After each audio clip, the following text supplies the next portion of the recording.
What is going on, everyone? Average Player is here, and he is back. I just noticed people actually watch the branded videos, other than just thinking that branded's dead. Pure branded Despia. So that's what the deck is. It's not really pure, but it's going back to a little bit of the roots that I started off with the deck a while ago. As you can tell, like normal, going over side, extra, and main deck. Most of my side deck options don't really change too much in between decks. Like the one for the Sprite deck is its own with a few cards in it making its own, but most of the cards I literally swap back and forth between decks with them. So we're gonna go after the Despia part of things, or we're going after the main part of things, and the ratios I think you should play. So we're going with 3 Albur, 3 Albaz, 1 Quem, 2 Blazing Cartesia, 1 Tragedy, 1 Adlib, and 1 Mercurier. I think this is perfect ratios. I've seen some lists play 2 Fallen Albaz. I like 3. I like the fact that if we go late game and I don't fusion summon that much. Like if I realize I don't need a fusion summon that much and I'm going late game, there's nothing better than top decking a Fallen Albaz and breaking your opponent's board with just 1 normal summon of Fallen of Albaz. And I love that a lot. 2 Blazing Cartesias here. I think this is the perfect quantity. Quem at 1. I've seen builds cut Quem and Cartesia, but I like them both. I like Adlib and Tragedy being here because if you fuse away Adlib with the Branded and Red, you get more stuff back. You can do more with it. It's great, and Mercurier is just a nice little hand trap. But to know you can't use Mercurier under Shifter because it has to send itself to the graveyard. But if your Branded Fusion gets ashed, you can still use Blazing Cartesia with Fallen Albaz to go and make Albion. And still do the plays that you want to.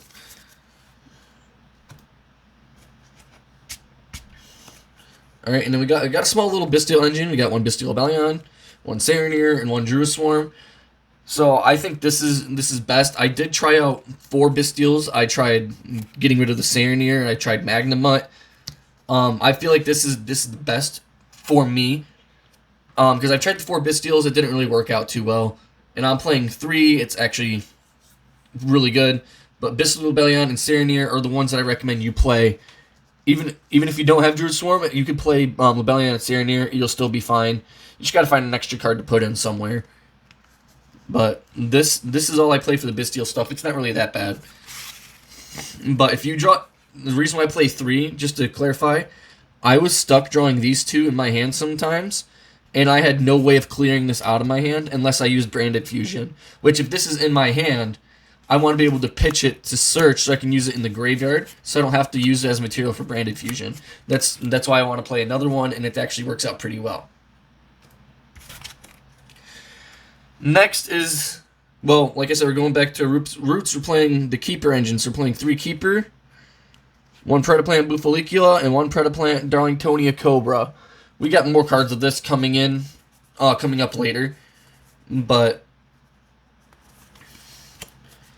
that's it. So you normal summon Keeper. If they don't Ash Keeper, they're generally going to be in trouble because they have to either Ash that or Ash the Ambulides or interact with it in some way. So they have to waste a hand trap on them. If not, then they're dealing with a better board than what you generally would be able to put up. Generally, like Mirror Jade and Branded in Red plus a couple cards on field is all you'd get normally. When this build allows you to put like a Mirror Jade, a Draco, and a Dragoon at the same time. I understand that when I mean you're following the cards like Lava Golem and stuff like that, but the mass board tributes aren't really a thing right now, I don't believe. But, as I mentioned in Dragoon, we got the 1 Dark Magician, and I believe this is the sexiest version. Quarter Century. Love it. Next we play hand traps, so we play 3 Ash, 1 Called By, and 2 Crossout. So this is another part of the deck that's changed, is 2 Crossout. The other part of the deck that changed was the Keeper engine coming in, and the Keeper engine coming in, and 1 more Bystial was also put in. But I played this. You know, you have 3 ways of seeing a way to interact with an Ash Blossom. You want to make sure you don't get ashed. You can play cards like Branded in White and other cards like that to be able to play through the Ash Blossom. But I like these cards. And so far, it's worked well for me. I've done 3-in-1 with the deck so far, and I like it. Next, you're going with your branded cards, your spell cards. 3 branded fusion, 3 branded opening, 1 branded lost, 1 branded in red.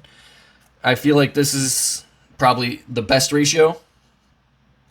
You play 3 and 3 because you generally want to open these. Because if you see this, you get this. But if you see this, you don't get this. So if you see branded fusion, you don't get branded opening. But if you see branded opening, you can get branded fusion. Or if you already have branded fusion, get branded lost, branded red. Because of cards that you can summon out like Aliber, or say you have Saronir or whatever, and you can go ahead and turn it into a... You can special summon Clem instead. It doesn't really matter. But this leads to this, but not the other way around. But you want to play 3 branded fusion because it's not been limited yet. It hasn't been touched. 3 branded opening, branded lost, branded in red. Branded lost is the best card in the deck, but you only want to play it at 1 because your opponent not interacting with your stuff is the best part. Let's just pile on the next part of it, or the next spell cards part by themselves. 3 fusion deployment, 1 instant fusion. This is part of the keeper engine. Instant fusion is the fusion deployment is really good. This actually landed me a win against one of my buddies. I activated fusion deployment. I revealed I didn't do anything because he has to interact with it then. It just all effects happen on resolution. He's like, that's fine. Revealed Albion special summon Fallen Albaz. Albaz fuses Dragoon, and he did not interact with my Albaz, and I ended up just beating him because of that. The fusion deployment's amazing. One of the best cards in the deck. It gets you your Cartesia. It gets you Fallen Albaz. You know, even in a niche situation and you need to get your Dark Magician out, you can even special summon out Dark Magician with the thing. I don't know why you want to do that, but you could. And next, we only got 1 trap card, Branded Retribution. I've actually had set this up to where I've set it before and waited because it's a good summon negate, and it works out pretty well, especially since it then lands itself in the graveyard and you can banish it to get what you want back. Like if you got that Branded Fusion in your graveyard or whatever, you just wait till you draw to see what you get, and you know that's what you do. So since the main deck's changed, it means the extra deck's changed a little bit. So we're going over the main cards with the strategy, keeping them all together. 2 Albion, 1 Lubellion, 2 Mirror Jade,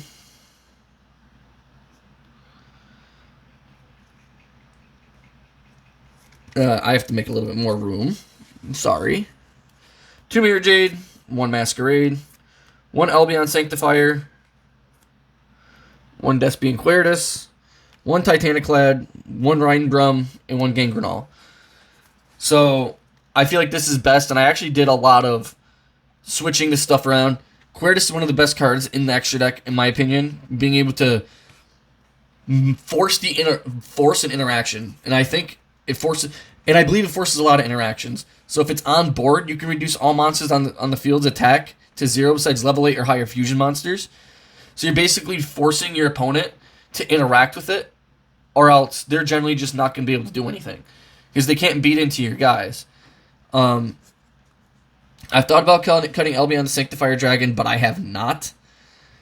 Reason being is being able to play on my opponent's turn is pretty good, especially since I can wait. Albion the Sanctifier Dragon, there's a card I don't like to see on board. Use it, special summon Fallen Albaz, special summon something random from their graveyard that's not going to be useful to them, and then fuse whatever card's problematic on the board with Fallen Albaz.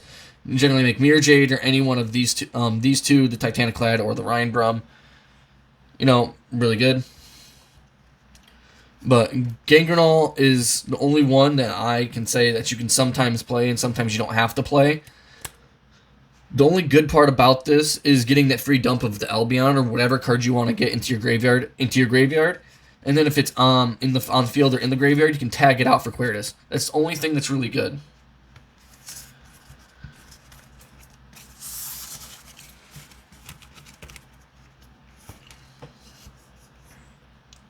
Alright, we got one, for the rest of the stuff, we got 1 Ambulides, 1 Dragostapelia, 1 Dragoon, and 1 Guardian Chimera. So what's actually come up a few times is Ambulides' second effect of tributing 1 monster I control or 1 card with a Predap counter on it, or whatever it's called. Or Predator counter. So Draco Stapelia can put a Predator counter on one of your opponent's monsters and use Ambulise Tribute it, summon your Draco Stapelia. Not Draco Stapelia, summon your Darlingtonia to get what you want. That has only come up once for me. It hasn't come up any more times than that. Generally, you're just going to tribute himself off. Because you want to make sure that you have more than one way of getting that Branded Fusion. Thus the Darlingtonia Cobra. But everybody knows Dragoon Guardian Chimera is pretty nasty. And I've thought about playing Poly in this deck and playing like the Egypt package, just so Guardian Chimera can have that protection, but it generally never really comes up for me because I use it, pop 2, or draw 2. Doesn't really matter, and I get the... If I draw 2, I pop 1, but if I pop 2, I draw 1, it doesn't really matter. It's still a really good thing to have come up. It's really nasty, in my opinion. With all the interactions I can put up on my opponent's board to interact with them on their turn, it's really nasty, because I can end on Mirror Jade, Dragoon, Draco Stapelia, plus 1 to 2 extra monsters with a Brandon Red set, and then go ahead and make Guardian Chimera. So I make sure, even if I do use 2 monsters in hand, I still have a Fuel Negate here, I have a Banish here, and I have a Monster Negate here. So that's why I think that it's still really good, and this package is really good. Because you can make more than one fusion, and one Branded Fusion turns into a lot. And I don't play the Chimera stuff. A, I don't have it, but B, I really haven't been a big fan of it myself. Like, I brought Pure Branded without any of this other stuff in it, without the Keeper stuff, to the regionals at Millennium Games when they held one last. And I brought Chimera Branded the Distance with Pure. That's why I'm not a big fan of it.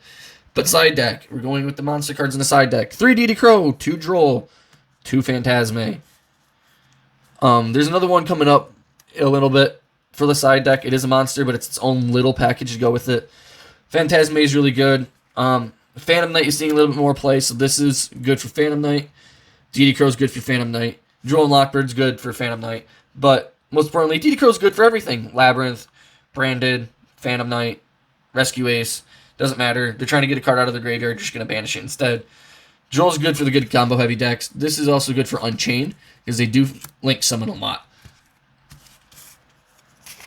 So it doesn't really matter. Most of the cards that I put in my side deck are meant to be good for everything. But can't forget Zombie World and Necroworld Banshee. Fluanda Reese is still out there, and that deck can literally go stomp on a donkey dick. It can go suck one and never come back. I hope the deck gets burned in deepest pits of hell. We're going spell cards, which is only spell and trap removal. I don't got anything else for it. This is it. You don't know what they do? You should probably go back to Yu-Gi-Oh! School. Trap cards, 1 Brightest Blazing, Branded King, and 2 Solemn Judgment. That is really about it. This has come up where I've said it. My opponent generally just doesn't know what this card does. And I've gone, okay. You make board, Brightest Blazing, negate all your monster effects. Besides this card. Right? And then it gets sent to the graveyard. Somehow one of my fusions gets sent. It gets back to my hand. And somehow I still have Dragoon on board. I can just keep discarding it for Dragoon negates. It's really good. Solemn Judgment is Solemn Judgment. It's come up a lot. It does a lot of things for me. I love the card. But that's about it for the combo tutorial. If you guys think I should change anything, let me know. It's a very tight list for how I want to play the deck. So if you guys think there's anything you can fit in this tight list, let me know. Because I'm always up to change stuff. And I want to make sure I have the best deck profiles for you guys in general. Because that's the type of person I am. And if I fuck something up, I try to give it back to you guys and make sure it's right. Always. Even after you guys were sitting there being nasty little pricks and I was doing the for hire combo tutorial, I still remade it and called you guys out for it. And guess what? I was right. I made, what, 1 mistake, 2 mistakes? Other than like the 15, 16 mistakes in the other video. Because mistakes happen. People make mistakes. But anyway, thank you all for watching. This is my new version that I'm probably going to stick with for a while. I don't believe the deck's going to get hit anytime soon. But if it does get hit, I'm probably just going to throw the deck in the trash. To be honest. But there will be a combo tutorial to follow this here shortly. Hope you guys enjoy it.